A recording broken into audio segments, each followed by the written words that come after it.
Meu bem, pra me livrar da matraca, da língua de uma sogra infernal, eu comprei um trem blindado pra poder sair do carnaval.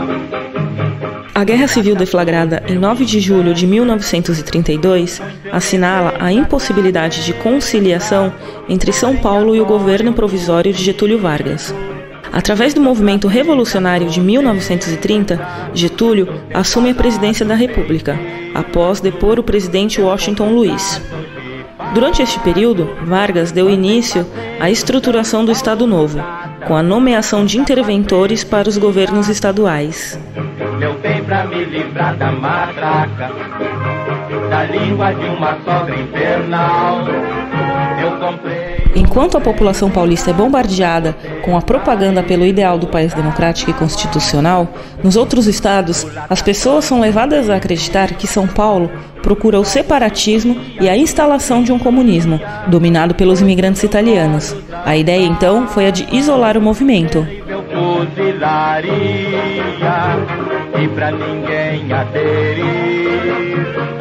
Através de intensa mobilização civil, a população paulista empenha-se na luta armada. Formam-se os batalhões Universitário, Esportivo, Índio e a Legião Negra.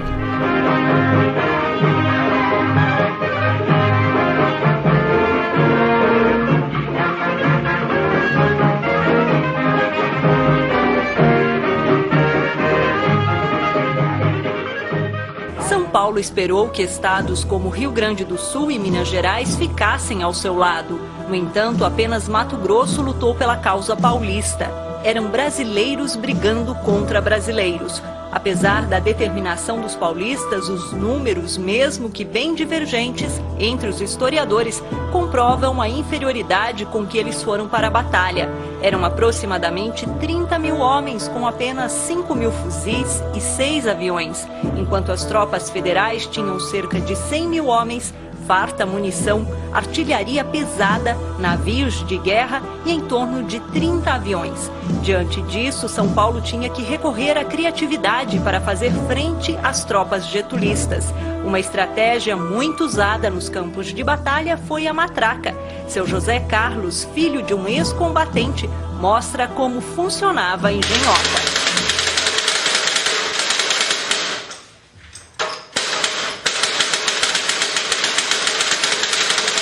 Chegou-se a um ponto, né, em que São Paulo, defendendo as suas fronteiras, já não tinha mais munição, né? Então foi a criatividade, foi um engenheiro que é uma peça bem engenhosa, porque é uma caixa de percussão, né, com uma lâmina de aço e que consegue imitar exatamente o barulho da metralhadora. Então, com essas matracas, as forças contra São Paulo não procuravam invadir, né, as nossas divisas, porque ao barulho de inúmeras matracas eles imaginaram que eram inúmeras metralhadoras, né? E durante 20 dias, quase um mês, São Paulo deteve esse avanço, né? Uma matraca usada pelos paulistas e outros objetos originais de 32 estão cuidadosamente guardados no Museu Maria Soldado, localizado em São Paulo. O local foi montado por seu José Carlos. Aqui estão as fotos e peças da coleção particular dele e outras que pertencem ao MMDC, sociedade formada por veteranos alguns anos depois que a Revolução acabou. Roupas, capacetes e armas usadas pelos soldados paulistas mantêm presente lembranças da dura realidade vivida nas trincheiras. O museu recebeu este nome em homenagem a Maria José Barroso, que trabalhava como cozinheira e foi uma das poucas mulheres que lutaram no campo de batalha. Ela teve um valor extraordinário porque ela foi eleita depois, inclusive, a mulher símbolo, né? Isso por volta, logo depois do 4º centenário da cidade de São Paulo, houve uma eleição para saber qual foi a mulher que mais sobressaiu. E realmente foi ela, porque Ela enfrentou a trincheira, né? Depois ela não faleceu na Revolução. Carnaval, mulata por seu encanto, muito eu levei na cabeça. São Sebastião participou da Revolução de 1932, enviando soldados voluntários. E também por meio da família de Manuel Hipólito do Rego, que usou sua fazenda como base do telégrafo. Mandei fazer em São Paulo mulata, com capacete de aço. Manuel Hipólito do Rego foi eleito deputado pelo Litoral Norte para a Assembleia Constituinte de 1933. Mas voltando ao Manuel Hipólito do Rego, ele é filho de Hipólito Antônio do Rego, com Jacinta Galvão, que é neta do Frei Galvão, lá de Guará. Mas o Manuel Hipólito sempre foi muito apaixonado por São Sebastião e se formou. Ele era para ter se formado em agronomia em Piracicaba, mas com a morte do pai, ele teve que ir para Santos trabalhar para sustentar os irmãos e tudo mais. E com o trabalho dele em Santos, ele acabou se formando em Direito na Faculdade de São Francisco. Como tinha uma veia muito forte da questão política e acreditava que a partir da política ele poderia ajudar o município de São Sebastião, ele começou a fazer um trabalho, primeiro como deputado estadual, em que ele fez, em 1929, um decreto em que foi autorizado pelo governo do estado o estudo da estrada e do porto para São Sebastião. Ele trouxe ilustres pessoas aqui de Santos para cá, entre eles o Benedito Calixto, que tem um quadro pintado pelo Calixto em 1919, em que retrata a construção aqui da fazenda, e também trouxe o Martins Fontes, que foi o autor da canção Caiçara aqui na Cineira.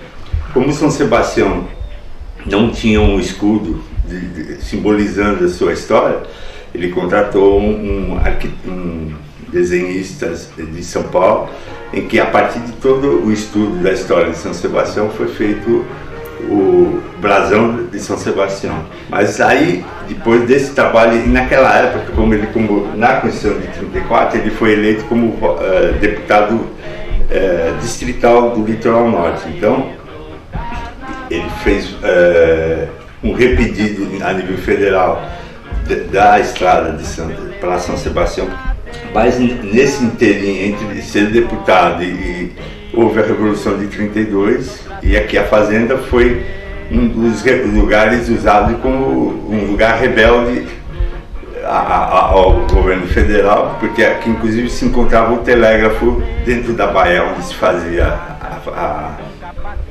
moía a mandioca, ficava escondido o telégrafo que fazia toda a comunicação das tropas do resto do estado com São Sebastião. Então minha avó contava que várias vezes passavam os aviões aqui em cima e o medo deles é que o pessoal percebesse que tinha os postes de telégrafo e que fosse a fonte de informação para fosse inclusive bombardeado por conta disso, né? Graças a Deus a mata nos protegeu, né?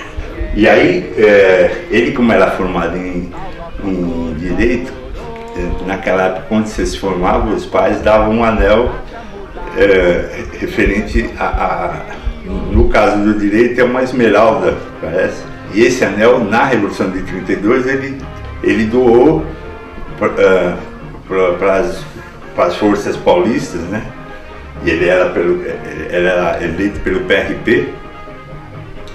E o sogro dele, que é o Guarda-Morla Viana, não se conformava com isso e foi e arrematou, porque isso era posto em leilão, e foi e arrematou e devolveu para ele o anel. Então, e esse anel até hoje a gente tem também, depois até foi transformado numa peça feminina, porque ele não gostava muito de usar.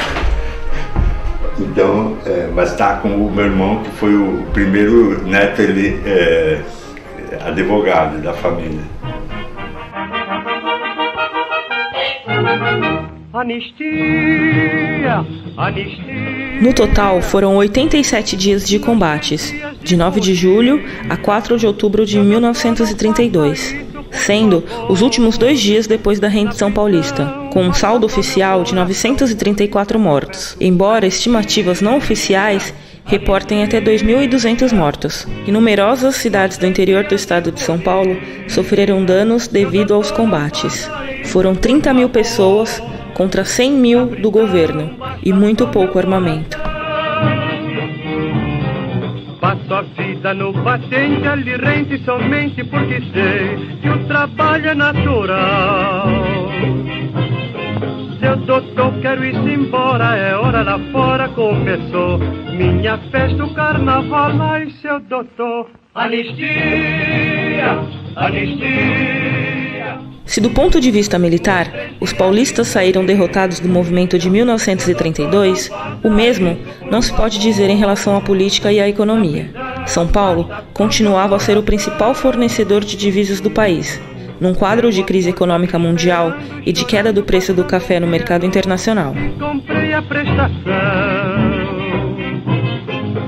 Doutor, por piedade, malda desta grade. Em 3 de maio de 1933, foram realizadas as eleições para a Assembleia Nacional Constituinte, quando foi eleita a primeira mulher deputada federal na América Latina, a médica paulista Carlota Pereira de Queiroz.